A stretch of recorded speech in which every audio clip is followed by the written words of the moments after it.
Salam sejahtera, selamat beraktivitas kembali, dan kiranya kita selalu merenungkan firman Tuhan. Kita baca dari 2 Raja-Raja pasal yang ke-23 dari ayat 20 sampai 37. Ia menyembelih di atas mezbah-mezbah itu semua imam bukit-bukit pengorbanan yang ada di sana, dan dibakarnya tulang-tulang manusia di atasnya. Lalu pulanglah ia ke Yerusalem. Kemudian raja memberi perintah kepada seluruh bangsa itu, "Rayakanlah Paskah bagi Tuhan Allahmu, seperti yang tertulis dalam kitab perjanjian ini. Sebab tidak pernah lagi dirayakan Paskah seperti itu sejak zaman para hakim yang memerintah atas Israel, dan sepanjang zaman raja-raja Israel dan raja-raja Yehuda. Tetapi barulah dalam tahun ke-18 zaman Raja Yosia, Paskah ini dirayakan bagi Tuhan di Yerusalem. Para pemanggil arwah dan para pemanggil roh peramal, juga terapim berhala-berhala dan segala dewa kejijikan yang terlihat di tanah Yehuda dan di Yerusalem dihapuskan oleh Yosia dengan maksud menempati perkataan Taurat yang tertulis dalam kitab yang telah didapati oleh Imam Hilkia di rumah Tuhan.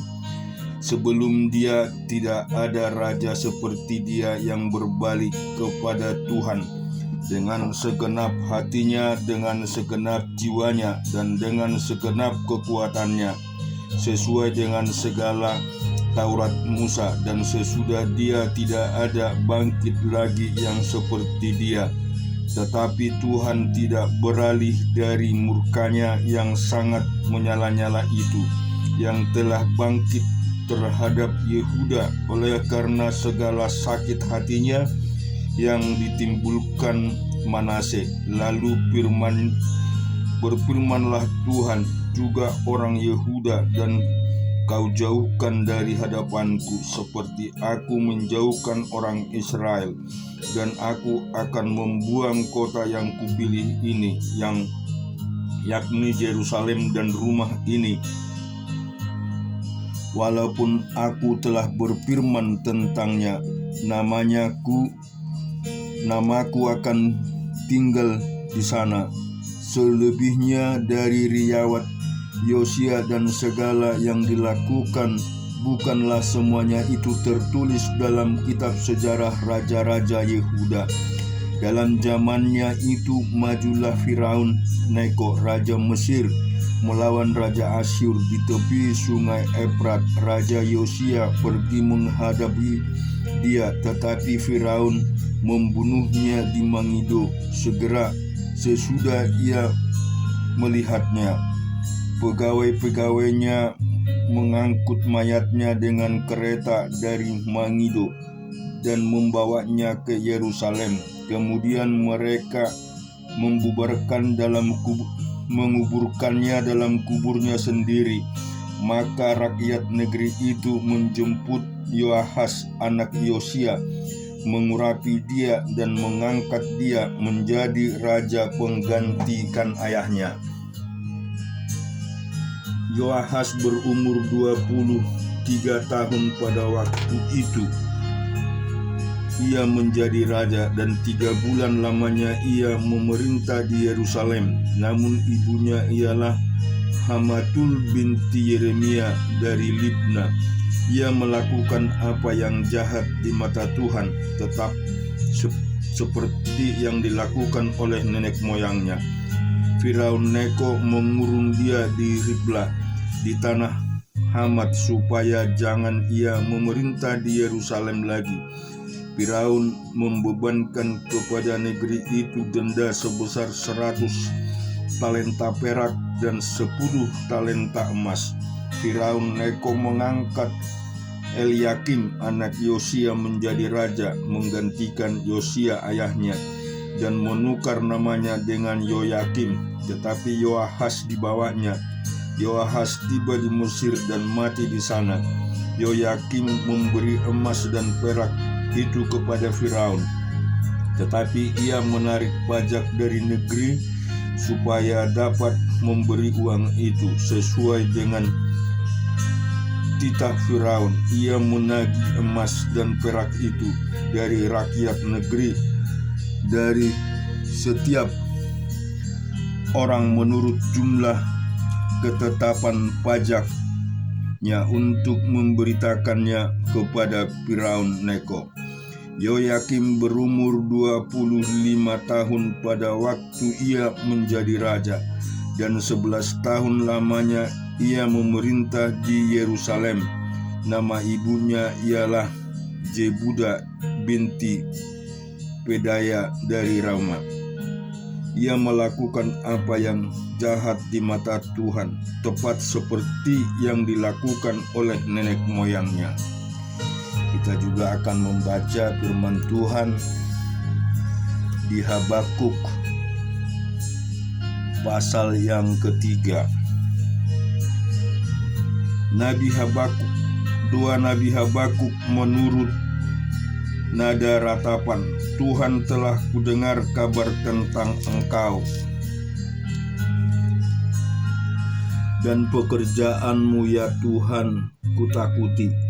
Hidupkanlah itu dalam lintas tahun, nyatakanlah itu dalam lintas tahun. Dalam murka ingatlah akan kasih sayang. Allah datang dari negeri teman dan yang maha kudus dari pegunungan Paran. Sela. Keagungannya menutupi segenap langit, dan bumi pun penuh dengan pujian kepadanya. Ada kilauan seperti cahaya sinar cahaya dari sisinya, dan disitulah terselubung kekuatannya. Mendahuluinya berjalan penyakit sampar, dan demam mengikuti jejaknya. Ia berdiri, maka bumi dibuatnya bergoyang. Ia melihat berkeliling, maka bangsa-bangsa dibuatnya melompat terkejut. Hancur gunung-gunung yang ada sejak purba, merendahkan bukit-bukit yang berabad-abad. Itulah perjalanannya berabad-abad. Aku melihat kemah-kemah orang Kusiam tertekan. Kain-kain tenda tanah Midian menggetar. Terhadap sungai-sungaikah ya Tuhan? Terhadap sungai-sungaikah murkamu bangkit? Atau terhadap lautkah amarahmu, sehingga engkau mengendarai kuda dan kereta kemenanganmu? Busurmu telah kau buka, telah kau isi dengan anak panah. Sela. Engkau membelah bumi menjadi sungai-sungai. Melihat engkau gunung-gunung gemetar.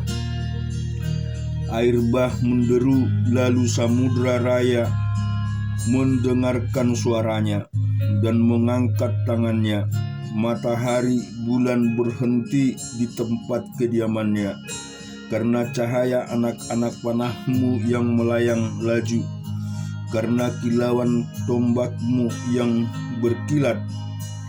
Dalam kegeraman engkau melangkah melintasi bumi, dalam murka engkau menggasak bangsa-bangsa. Engkau berjalan maju untuk menyelamatkan umatmu, untuk menyelamatkan orang yang kau urapi. Engkau meremukkan bagian atas rumah yang orang fasik, dan kau buka dasarnya sampai batu yang penghabisan. Engkau menusuk dengan anak panahnya sendiri, kepala laskarnya yang gemuk, untuk menyerahkan aku dengan sorak-sorai. Seolah-olah mereka menelan orang tertindas secara tersembunyi. Dengan kuda-kudamu engkau menginjak laut, timbunan air yang membuih. Ketika aku mendengarnya, gemetarlah hatiku. Mendengar bunyinya mengikillah bibirku, tulang-tulangku seakan-akan kemasukan sengal, dan aku gemetar di tempat aku berdiri. Namun dengan tenang akan kunantikan dari kesusahan yang akan mendatangi bangsa yang bergerombolan menyerang kami. Sekalipun pohon ara tidak berbunga, pohon anggur tidak berbuah, hasil pohon zaitun mengecewakan, sekalipun ladang-ladang tidak menghasilkan bahan makanan, kambing domba terhalau dari kurungan, dan tidak ada lembu sapi dalam kandang. Namun aku akan bersorak-sorak di dalam Tuhan, beria-ria di dalam Allah yang menyelamatkan aku. Allah Tuhanku itu kekuatanku. Ia membuat kakimu seperti kaki rusa. Ia membiarkan aku berjejak di bukit-bukitku untuk pemimpin biduan dengan permainan kecapi. Kita juga baca di dalam Hosea pasal yang keempat. Dengarlah firman Tuhan, hai orang Israel, sebab Tuhan mempunyai perkara dengan penduduk negeri ini. Sebab tidak ada kesetiaan dan tidak ada kasih dan tidak ada pengenalan akan Allah di negeri ini. Hanya mengutuk, berbohong, membunuh, mencuri, berzina, melakukan kekerasan dan penumpahan darah, menyusul penumpasan darah.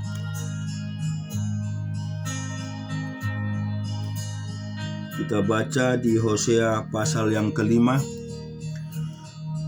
Dengarlah ini hai para imam, perhatikanlah hai kaum Israel, dan pasanglah telinga hai keluarga raja, sebab mengenai kamulah penghukuman itu, karena kamu telah menjadi perangkap bagi Mispa dan jaring yang dikembangkan di atas gunung Tabor, dan lubang yang dikeruk di lamban Sitim.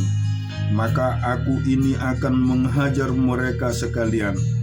Aku ini mengenal Efraim, dan Israel tidaklah tersembunyi bagiku. Sebab engkau telah berzina hai Efraim, dan Israel telah menajiskan diri.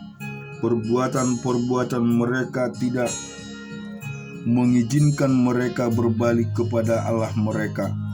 Sebab roh perzinahan ada di antara mereka, dan mereka tidak mengenal Tuhan. Kecongkakan Israel menjadi saksi terhadap dirinya sendiri. Efraim akan tergelincir jatuh oleh kesalahannya sendiri, dan bersama-sama mereka juga Yehuda. Dengan korban kambing domba dan lembu sapinya, mereka akan pergi untuk mencari Tuhan, tetapi tidak akan menjumpai Dia. Ia telah menarik diri dari mereka. Mereka telah berkhidmat terhadap Tuhan, sebab mereka telah memperanakan anak-anak yang tidak sah. Sekarang pembinasa akan memakan habis mereka dan ladang mereka. Tiuplah sangkakala di Gibea dan Nafiri di Rama. Berteriaklah di Bet Awen. Gemetarlah hai Benyamin. Efraim akan menjadi tandus pada hari penghukuman. Mengenai suku-suku Israel, aku memberitahu apa yang pasti. Para pemuka Yehuda adalah seperti orang-orang yang menggeser batas. Ke atas mereka akan kucurahkan gemasku seperti air. Efraim tertindas diremukan oleh hukuman, sebab ia berkeras untuk berjalan mengikuti kesia-siaan. Sebab itu aku ini akan seperti ngengat bagi Efraim dan seperti belatung bagi kaum Yehuda. Ketika Efraim melihat penyakitnya dan Yehuda melihat bisulnya, maka pergilah Efraim ke Asyur dan mengutus orang kepada Raja Agung. Tetapi ia pun tidak dapat menyembuhkan kamu. dan tidak dapat melenyapkan bisul itu daripadamu. Sebab aku ini seperti singa bagi Efraim, dan seperti singa muda bagi kaum Yehuda. Aku ini akan menerkam lalu pergi. Aku akan membawa lari dan tidak ada yang melepaskan. Kita juga baca di 1 Petrus pasal yang ke-3.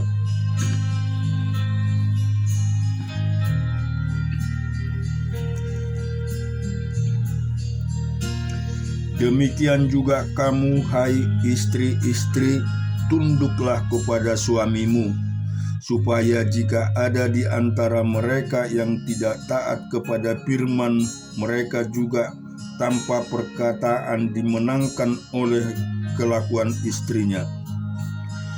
Jika mereka melihat bagaimana murni dan salehnya hidup istri mereka itu, perhiasanmu janganlah secara lahiriah, yaitu dengan penggenapan-penggenapan rambut, memakai perhiasan emas, atau dengan mengenakan pakaian yang indah-indah. Tetapi perhiasanmu ialah manusia batiniah, yang tersembunyi dengan perhiasan yang tidak binasa, yang berasal dari roh yang lemah lembut dan tentram, yang sangat berharga di mata Allah. Sebab demikianlah caranya perempuan-perempuan kudus dahulu berdandan, yaitu perempuan-perempuan yang menaruh pengharapannya kepada Allah. Mereka tunduk kepada suaminya, sama seperti Sarah taat kepada Abraham dan menamai dia tuannya, dan kamu adalah anak-anaknya jika kamu berbuat baik dan tidak takut akan ancaman. Demikianlah juga kamu, hai suami-suami, hiduplah bijaksana dengan istrimu sebagai kaum yang lebih lemah. Hormatilah mereka sebagai teman pewaris dan kasih karunia, yaitu kehidupan, supaya doamu jangan terhalang. Dan akhirnya hendaklah kamu semua seia sekata, seperasaan, mengasihi saudara-saudara, penyayang dan rendah hati, dan jangan membalas kejahatan dengan kejahatan, atau caci maki dengan caci maki, tetapi sebaliknya hendaklah kamu memberkati, karena untuk itulah kamu dipanggil, yaitu untuk memperoleh berkat. Sebab siapa yang mau mencintai hidup dan mau melihat hari-hari baik, ia harus menjaga lidahnya terhadap yang jahat, dan bibirnya terhadap ucapan-ucapan yang menipu. Ia harus menjauhi yang jahat dan melakukan yang baik. Ia harus mencari perdamaian dan berusaha mendapatkannya, sebab mata Tuhan tertuju kepada orang-orang benar, dan telinganya kepada permohonan mereka yang minta tolong. Tetapi wajah Tuhan menentang orang-orang yang berbuat jahat. Dan siapakah yang akan berbuat jahat terhadap kamu jika kamu rajin berbuat baik? Tetapi sekalipun kamu harus menderita juga karena kebenaran, kamu akan berbahagia. Sebab itu janganlah kamu takut apa yang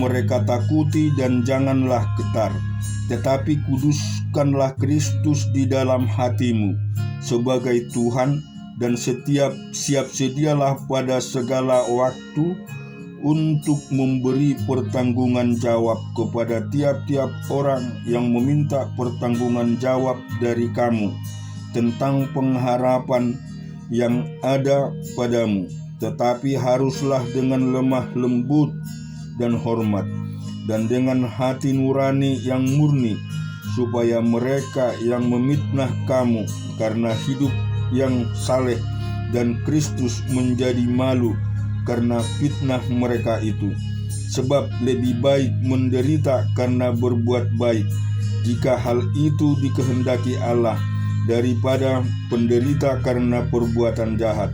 Sebab juga Kristus telah mati sekali untuk segala dosa kita, Ia yang benar untuk orang-orang yang tidak benar, supaya Ia membawa kita kepada Allah.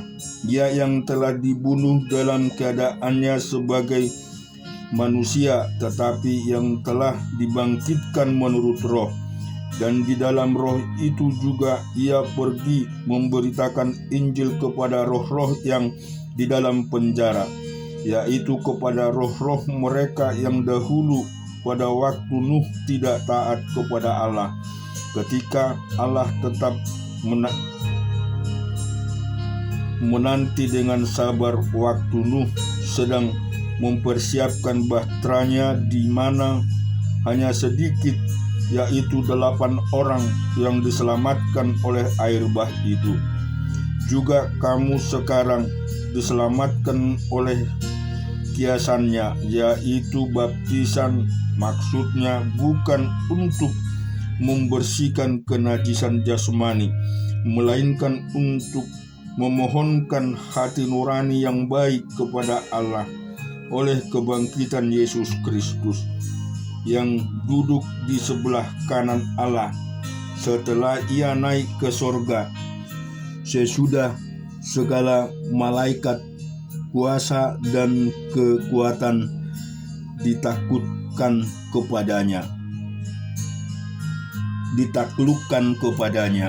Amin. Tuhan memberkati kita semua.